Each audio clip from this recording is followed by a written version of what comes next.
Oke, ayo mulai aja Datu. Oke. Oke. Halo semuanya.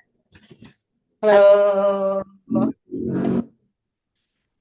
Ya, jadi em, perkenalkan aku Datu. Jadi aku hari ini Hai Datu.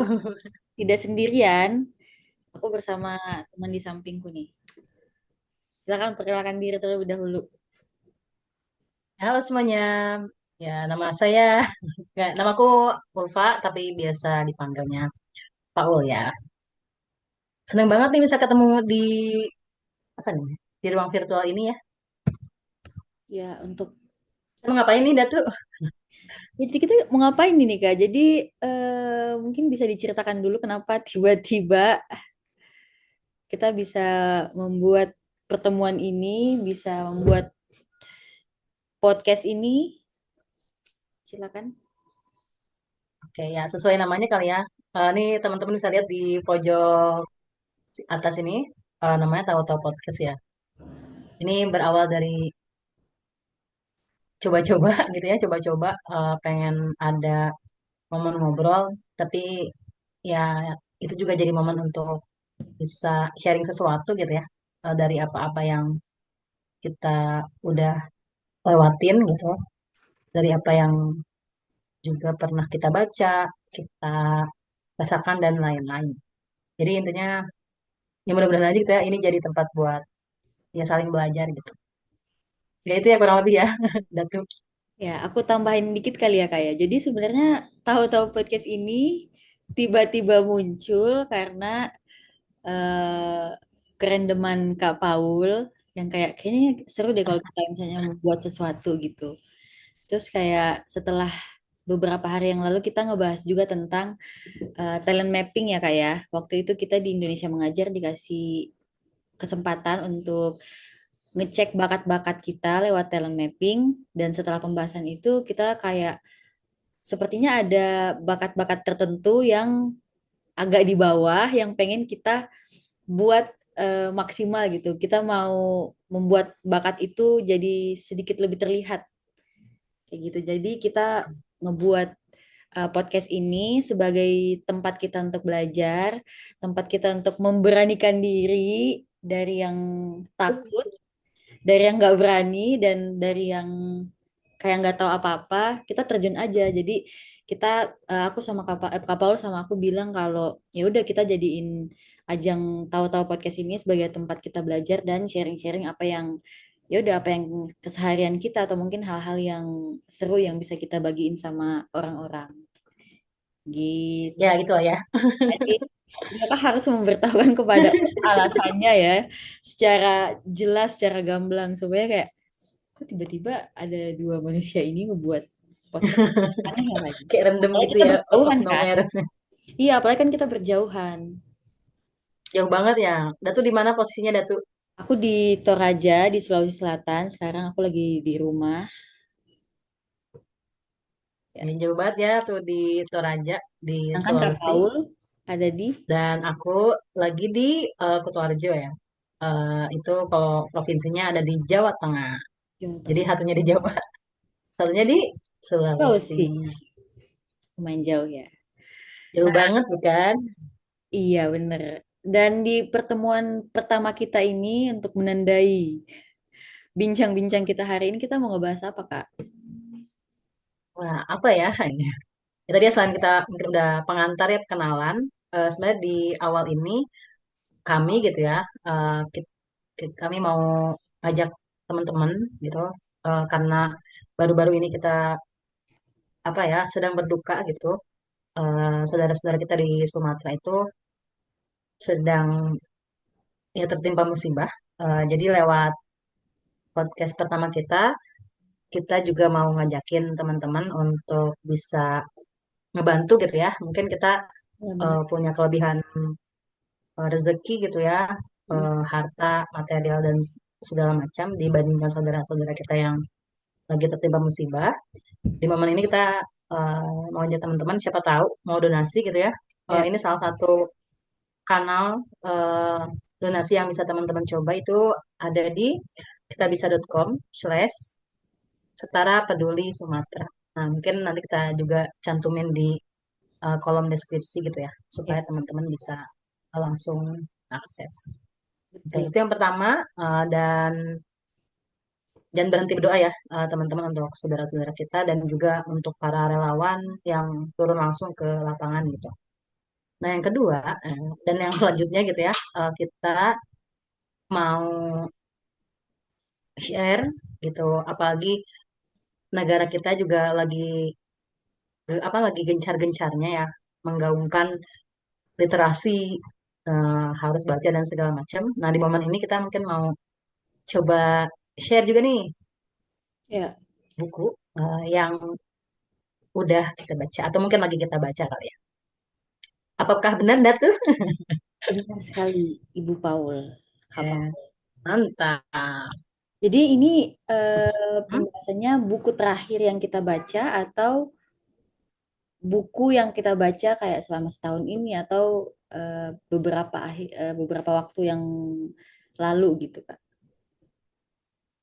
Nah, karena ya literasi maknanya luas gitu ya, dan aku rasa bisa juga sih share mungkin bacaan selama setahun ini Mm-mm. yang kayak, wah ini kayaknya bisa deh buat teman-teman juga untuk baca gitu. Iya, iya. Jadi siapa yang mau share duluan? Datu Itu atau aku deh, Kak. ya, jadi apa buku yang kamu baca dan ya mungkin bisa ceritain gitu ya kenapa akhirnya baca buku itu. Ya, kalau dari aku mungkin aku mau sharing buku-buku yang aku baca se- selama 11 bulan 12 bulan ya, udah bulan Desember ternyata. Ya, jadi 12 ya. Selama tahun ini gitu. Aku mulai membaca lagi tuh ketika bulan Juli Agustus lah. Jadi buku-buku yang aku baca dari Juli sampai Desember itu ada bukunya Raditya Dika, judulnya Timun Jelita, volume 1 dan 2. Terus ada bukunya Dokter Andreas Kurniawan, SPKJ, itu judulnya Seorang Pria yang Melalui Duka dengan Mencuci Piring. Terus ada bukunya Matt Haig, itu judulnya Midnight Library, sama yang terakhir yang baru selesai aku baca itu bukunya Mbak Delestari dan almarhum suaminya Reza Kurniawan yang judulnya Selaras. Jadi kenapa buku-buku ini akhirnya aku pilih atau aku eh, baca itu karena mungkin satu karena penulisnya kita udah tahu karya-karyanya ya, terutama Bang Radit sama Dia Lestari gitu. Kalau misalnya untuk yang Midnight Library sama bukunya Andreas Kurniawan itu karena aku tahu buku itu tuh gak dari podcastnya Bang Radit. Jadi Oh iya, iya, iya. Dokter Kurniawan ini dipanggil untuk podcast sama Bang Radit, terus aku ngelihat dia cerita tentang gimana dia melalui duka citanya karena kedukaannya karena anaknya meninggal gitu. Terus kalau misalnya buku Timun Jelita itu sendiri, aku baca ketika aku lagi ada project di Bali. Dan itu bukunya Oh bukunya teman kita Diah ya. Itu bukunya Diah oh yang aku pinjem. iya. Ya, kayak aku nggak ada bacaan pada saat itu, jadi aku pinjam bukunya dia. Dan yang aku tangkap dari buku itu tuh em, ternyata sepenting itu kita punya hobi. Ternyata penting Hmm. buat kita tuh punya hobi atau kesenangan atau hal yang buat kita jadi hal yang kita suka lah pokoknya. Karena aku ngerasa kalau misalnya kita udah lagi capek-capeknya atau mungkin kita udah lagi tidak bersemangat kan ya. Kata orang kan quarter life crisis tuh bisa berjalan selama mungkin atau beda-beda di masing-masing orang gitu kan. Ada yang mungkin dalam 2 tahun ngerasain itu atau mungkin dalam eh, usia 20 tahunannya tuh dia masih merasakan quarter life crisis. Dan itu tuh benar-benar nyata gitu. Apalagi kalau orang lagi capek kerja misalnya atau kita nggak tahu kan ya apa yang dialami oleh masing-masing orang. Dan ternyata buku ini tuh yang aku tangkep tuh itu kita penting banget untuk punya hobi Dan penting banget untuk punya support system. Support system aku bilang Ya. biasa, support ya. Jadi penting banget buat eh, dikelilingi sama orang-orang yang bisa mendukung kita. Itu karena kadang kalau misalnya kita benar-benar lagi nggak bisa untuk menyemangati diri itu, kadang kita butuh orang lain gitu untuk menyemangati kita kan ya. Iya, Betul. itu sih. Sepakat, sepakat. Ah, terus kalau dari bukunya Dr. Andreas Kurniawan itu yang aku tangkap tuh adalah tentang yaitu tentang gimana kita menghadapi duka cita gitu. Menghadapi duka cita apalagi kalau kasusnya itu tentang kehilangan seseorang yang kita sayang kan, yang kita kasihi. Aku sendiri tuh belum terlalu relate yang gimana banget tentang kedukaan ya kayak. Aku yang paling sedih sejauh ini ketika aku kehilangan nenekku. Gitu. Tapi aku nggak mau terlalu dalam ngebahas tentang kedukaan. Tapi yang aku paling relate dari buku itu adalah tentang cuci piring. Ternyata Oh, hobi bebersih cuci tuh piring ya? aku suka cuci nggak terlalu suka cuci piring sih, cuma kayak bebersih tuh jadi bisa jadi ajang kita untuk rilis. Kakak ini nggak sih, kakak nggak Betul, sih betul. kayak kadang kalau Iya, kita betul, betul, betul. rapi-rapi Sepakat kok. iya rapi-rapi buku, nyuci piring, nyapu atau ngerjain pekerjaan rumah tuh dalam diam tuh kayak kayak satu-satu kita uraikan gitu loh isi kepala kita. Ternyata kita Betul, bisa betul. belajar untuk mengurai isi kepala itu selain lewat journaling ya, selain lewat nulis, itu bisa lewat mengerjakan pekerjaan rumah. Betul, betul. Iya, kayak gitu. Terus, Menarik, menarik juga. iya benar, menarik. Dan itu tuh menurut aku filosofis banget karena menurut aku nggak semua orang tuh bisa menghadapi kedukaan dengan cara yang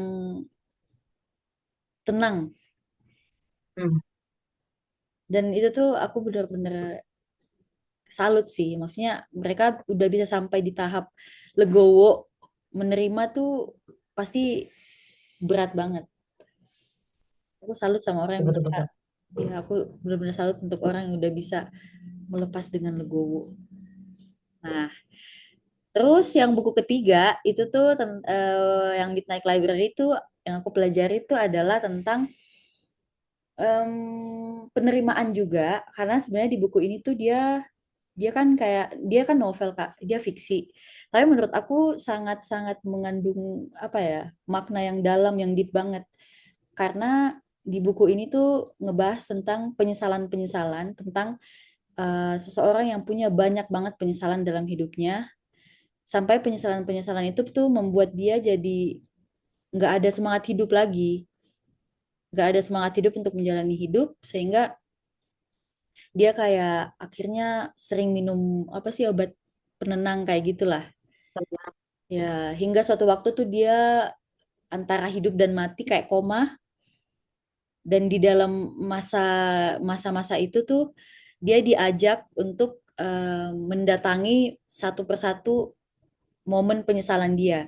Jadi contohnya kayak di satu page, di satu halaman itu tuh bener-bener jabarin, aku menyesal karena ini, aku menyesal karena enggak ini, aku menyesal karena, contohnya aku menyesal enggak jadi perenang, aku nggak menyesal misalnya kayak menikah sama mantanku misalnya kayak gitu. Aku menyesal nggak pergi ke kota A. Nah, hingga akhirnya di momen waktu dia koma itu dia tuh diajak ke masa ke momen-momen penyesalannya itu dan ternyata ketika dia mengunjungi momen itu ternyata dia nggak sepenuhnya juga bahagia. Ah, Jadi tuh menarik banget kayak itu ya. itu tuh di banget Kak kayak itu tuh relate banget nggak sih kayak kayak misalnya dia tuh menyesal nggak jadi perenang yang hebat gitu. Padahal Hmm. dia pikir di momen sekarang tuh ketika aku jadi perenang yang hebat bisa aja aku udah banyak uang, aku terkenal di sana Hmm. sini. Tapi ketika dia dikasih kesempatan untuk datang ke momen itu, ke momen dia jadi atlet renang, ternyata juga ada hal yang buat dia nggak bahagia. Contohnya misalnya kayak ya eh, contoh aja ini aku nggak mau spill terlalu Hmm. banyak. Contohnya kayak dia jadi cedera atau misalnya di momen itu akhirnya dia jauh dari orang tuanya karena dia harus latihan terus-menerus. Kayak gitu. Jadi benar-benar ternyata gak ada apa ya 100% hidup tuh gak ada yang bener-bener pilihannya tuh 100% benar gitu. Adanya tuh kita yang menikmati prosesnya supaya kita nggak ada penyesalan-penyesalan yang nggak berarti Oh, kayak wah, gitu. dalam banget tuh. Itu dalam banget. Menarik sih, menarik. Itu menarik. Menurut aku itu menarik banget. Bisnis kali ya. Nah, terakhir tuh bukunya Mbak Delestari. Itu tuh judulnya Selaras. Jadi waktu itu aku kayak ngelihat lagi dipromoin kan di IG-nya Ya. lagi promo buku itu. Terus aku kayak ya udah aku beli lagi soalnya aku udah pengen lagi nih ngebaca tulisannya Mbak Delestari. Nah, ketika aku baca tuh sebenarnya tuh ini tuh lebih banyak kayak tulisan-tulisannya almarhum suaminya, almarhum Reza. Dan pokoknya banyak tulisan-tulisan yang menceritakan tentang Mas Reza dan meditasi dan kayak cara tips dan trik untuk bernafas dengan benar. Ada juga tips untuk buat orang yang mungkin sulit untuk merokok. Dan yang paling aku senangi itu adalah ada halaman yang dia tuh ngebahas tentang nggak apa-apa kok kalau kita misalnya stres gitu loh. Intinya Ah, kadang kan kita kayak kalau misalnya orang yang kayak aku pusing banget, aku stres banget, yang kita tuh berusaha untuk menenangkan orang itu dengan nggak apa-apa, nggak usah stres gitu kan. Jadi kita ya. katakan apa yang berbanding terbalik dengan apa yang dialami si orang ini. Tapi di buku ini tuh kayak dia malah mengajak kita buat menerima gitu loh kayak ya aku tahu misalnya kamu stres ya nggak apa-apa diurai pelan-pelan atau misalnya kayak di kamu coba untuk lepas pelan-pelan gitu. Jadi nggak memaksa kita untuk selalu selalu berpikir positif, nggak memaksa kita untuk nggak stres, tapi eh, ya malah ngajakin kita bahwa kayak ya nggak apa-apa kalau misalnya kamu ada pikiran negatif atau misalnya nggak apa-apa kalau misalnya kamu em, apa namanya stres, tapi ya ingat ya respon kamu terhadap stres kamu atau pikiran negatif itu yang bakal mempengaruhi eh, langkah kamu ke depannya gitu, keputusan kamu ke depannya. Ya kayak gitu sih Kak aku. Menarik nih, menarik, menarik. Jadi tadi apa, selaras ya judulnya yang Mbak Iya, Dilestari sama iya. almarhum suaminya. Wah, menarik. Wah, ini apa, keempat-empatnya belum aku baca sih. Maksudnya kayak aku yang punya Dokter Andreas tuh baca baru ya sekali saja karena bukan punya aku, jadi kayak mampir ke sebuah perpus. Nah, aku lihat kayak wah, ini menarik nih. Cuman baru baca dikit doang sih, tapi bikin penasaran emang isinya. Iya. Kalau dari Kak Paul buku-buku apa aja yang dibaca atau sejauh ini selama ini? Sejauh ini ya, Hmm. kalau tadi kamu nge-share 4, aku kayaknya mau nge-share 2 aja ya, yang kayak apa ya, oh itu masih aku ingat gitu. Dan emang yang satunya itu baru banget aku beres baca di bulan ini gitu ya. Hmm. Nah, yang pertama mungkin aku mau share bukunya Mbak Afu Tami Ah, yang iya ya. pendirinya Mia Think Palsy ya, kalau teman-teman ya udah tahu sih ya. Yang Yang kemarin juga pemilu nggak sih yang rame kayak hoax. ngasih-ngasih info soal pemilu? Mm-mm, betul Yang betul, itu yang bijak memilih dan bijak memilih. lain-lainnya gitu ya. Yang sekarang mungkin adanya bijak memantau juga. Mbak Afu, eh, itu judul bukunya Menjadi. Jadi hmm, Jadi, jadi aku tuh baca ulang sih, sebenarnya baca ulang di bulan-bulan ini. Terus itu tuh isinya ngajakin kita buat ya merefleksikan diri gitu ya. Sebenarnya kita tuh siapa sih? Gitu. Itu juga pertanyaan yang mungkin dihadapi banyak orang kali ya. Kita tuh sebenarnya siapa sih gitu? Ya kamu Datu misalnya, aku Paul gitu. Kayak kita tuh siapa? Apakah kita adalah misal seorang alumni pengajian muda? Iya gitu. Tapi itu bukan identitas kita sesungguhnya. Itu kayak peran yang satu dari sekian banyak gitu ya. hmm, tuh. Terus juga kita kan sebenarnya anak ya, anak dari orang tua kita. Kita adalah Misalnya seorang lulusan dari program studi apa gitu ya, yang ya udah itu tuh label-label aja sebenarnya. Dan ketika itu dibuka, dibongkar gitu ya, Hmm. kita bakal mempertanyakan lagi kita tuh sebenarnya siapa sih gitu. Kayak ya udah kamu Datu, aku Ulfa, aku Paul gitu kan. Terus gitu. Jadi itu tuh ngajakin kita itu ya, memang ngupas. Kalau di bukunya itu istilahnya bawang diri. Gitu. Kayak kita ngupas lapis demi lapis. Sebenarnya tuh kita siapa gitu ya. Mm-mm. Dan tadi ketika ada peran-peran atau label-label yang nempel di kita tuh, ya suatu saat tuh akan berakhir gitu loh. Kayak gak mungkin kita selamanya akan menjadi itu. Ya. Makanya kenapa judulnya bukunya ini menjadi. Ya, dan aku baca ini sebenarnya karena ini buku yang temanku kirimin sih ya sebagai hadiah gitu. Kayak aku butuh bacaan dan aku bilang kau pilihin aja deh yang kayaknya cocok buat aku gitu.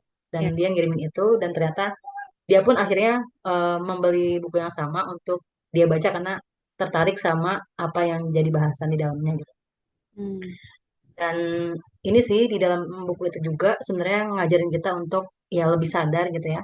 eh, Proses kita untuk akhirnya bisa memutuskan sesuatu gitu. Kayak misalnya kita tuh sebenarnya ada unsur dalam diri yang cenderung untuk memutuskan secara apa ya, secara emosional ya dan tanda kutip gitu. Ada juga yang sisi dalam diri kita tuh yang memutuskan sesuatu tuh based on eh, alur yang lebih sistematis gitu ya, lebih logis dan memang lebih butuh banyak waktu untuk akhirnya sampai pada keputusan akhir itu. Nah, terus yang kedua, ini buku yang baru banget aku bereskan gitu ya di awal bulan ini. Ya. Itu bukunya Riset Indonesia. Ya mungkin teman-teman juga kayaknya Sering lihat apa ya, sama kakak. sering lihat ya seliweran di media sosial gitu. Ini ditulis oleh 4 orang jurnalis eh, yang berasal dari 4 generasi berbeda gitu ya. Ini Bang Farid Gaban, terus Bang Dandi Laksono, Mas Yusuf Priambodo, sama Benaya Harobi ya. Kalau saat itu tuh dari yang senior tadi ya, Farid Gaban tuh generasi boomers, terus Mas Hmm. Dandinya Gen X, terus Mas Yusufnya Gen milenial, dan yang terakhir ini Benaya ini dia Gen Z, Hmm. karena lahirnya tuh tahun 2000-an gitu. Nah, beliau-beliau ini kayak keliling Indonesia ya udah beberapa tahun gitu, dan memotret hampir apa ya, sudut-sudut ya, pelosok-pelosok Indonesia yang itu tuh kita pasti nggak bakal lihat di media-media yang mainstream gitu. Sebagaimana tugasnya jurnalis ya, Ya. jurnalis itu menyuarakan mereka-mereka yang suaranya itu tidak akan disuarakan oleh corong-corong yang mainstream gitu. Jadi ini ya membawa suara akar rumput gitu ya di banyak daerah yang mungkin kita tuh juga asing sama nama daerahnya gitu ya. Kayak "Ah, ini daerah apa gitu." Saran gitu ya, maksudnya nggak pernah terekspos media sebelumnya. Nah, di buku ini tuh ada ya esai-esai ya, esai-esai dari keempat orang penulis ini. Hmm? Dalamnya ada 6 bab kurang lebih. Terus yang bener-bener aku ingat kayak buku ini tuh juga dimulainya ya mungkin pemantiknya tuh dari pertanyaan kecil. Kayak kenapa sih, pertanyaan kecil, sorry, pertanyaan sederhana ya, kayak kenapa sih misalnya ya air di Indonesia tuh kayak nggak bisa langsung diminum dari keran, Iya. atau kayak nggak semua air keran di Indonesia itu tuh bisa diminum. Kayak kita kepikiran gak sih buat nanyain hal itu, karena kayak akhirnya pas aku baca pun oh iya ya gitu, dari pertanyaan itu bisa membuat kita tuh berpikir ada variabel-variabel lain yang akhirnya membuat kondisinya seperti itu, kondisi di negara kita yang bikin air keran tuh nggak bisa langsung diminum. Hmm. Terus aku mikir kayak, oh iya ya gitu. Apakah itu Dan berkaitan dengan, sorry Kak, aku potong. Apakah itu berkaitan dengan kebijakan atau itu berkaitan sama ya memang maksudnya dari alam gitu ya. Memang dari alam kita nggak bisa minum langsung apa gimana? menarik ya pertanyaannya. Nah, yang jelas tadi yang kamu tanyain itu salah satu variabelnya, dan panjang banget itu kayak apa ya cabang-cabang atau mungkin apa akar-akarnya itu justru banyak banget. Dan kalau mau ngebedah itu tuh ya udah ini ada di esai-esai yang mereka uraikan di sini ya. Ini nggak boleh spill banget nih. Jadi ini Tapi banget ya, berdasarkan masih fresh penelitian banget ya. soalnya masih fresh banget tuh. Terus sebenarnya ada satu tulisan, sebenarnya ada beberapa sih tapi aku mau share satu aja yang itu tuh apa ya lumayan membekas di aku gitu. Kayak judulnya Kecil Itu Indah. Kayak judulnya simple banget gak sih? Kecil itu ya. Simple terus kayak tapi di dalamnya tuh adalah sesuatu yang ya itu dipaparkan data, fakta, gitu temuan lapangan yang bikin kita hah gitu. Nanti kamu baca aja, banyak Oh, teman-teman baca aja. kepo aku. Dan Nggak bisa disebut apa ya Kak, isinya apa tuh? Indah apa? dan sebenarnya dari ini dari yang satu tulisan ini ada ini kan dicantumin beberapa sumber yang kita bisa langsung cari sendiri, beberapa buku, laporan, hasil riset dan lain-lain. Ini tuh ada laporan, mungkin udah jadi buku sih ya, tahun 1972 kalau nggak salah. Judulnya itu The Limits to Grow, kayak batas untuk bertumbuh ya kalau itu kalau di Indonesia ini. Itu kayaknya kalau teman-teman nyari juga bisa di search di internet, ada webnya, dan aku sempat download sih, cuman belum aku baca. Jadi itu tuh juga apa ya ngasih tahu ya kalau sebenarnya kita tuh punya batas dalam pembangunan gitu ya. Kurang lebih kayak gitu highlightnya. Dan dari membaca itu, aku juga jadi mempertanyakan hal yang sama. Kayak sebenarnya apa sih ukuran kemajuan gitu? Apakah ukuran kemajuan itu di saat suatu daerah tuh udah punya gedung-gedung tinggi, atau di saat sebuah daerah itu atau sebuah negara ya mungkin secara umum tuh punya sistem transportasi yang saling terhubung satu sama lain, atau ukuran kemajuan itu sebenarnya ketika rakyat itu tuh bisa mengakses segala macam fasilitas tanpa hambatan atau segala macam, Ya. atau justru ukuran kemajuan ini kayak kita gini, punya apa teknologi kita yang memanfaatkan teknologi untuk saling diskusi terhubung satu sama lain dan lain-lain. Nah, pokoknya itu kayak juga ngajakin kita untuk mempertanyakan apa-apa yang terjadi di sekitar kita gitu. Dan ternyata memang sangat banyak hal di kehidupan kita itu ya eh, yang itu tuh nggak terjadi secara tunggal. Oh, kayak tiba-tiba kamu ini ya, kamu ibaratnya tinggal di daerah A, terus kamu harus atau cuma bisa menikmati fasilitas A, B, C, D, F, G.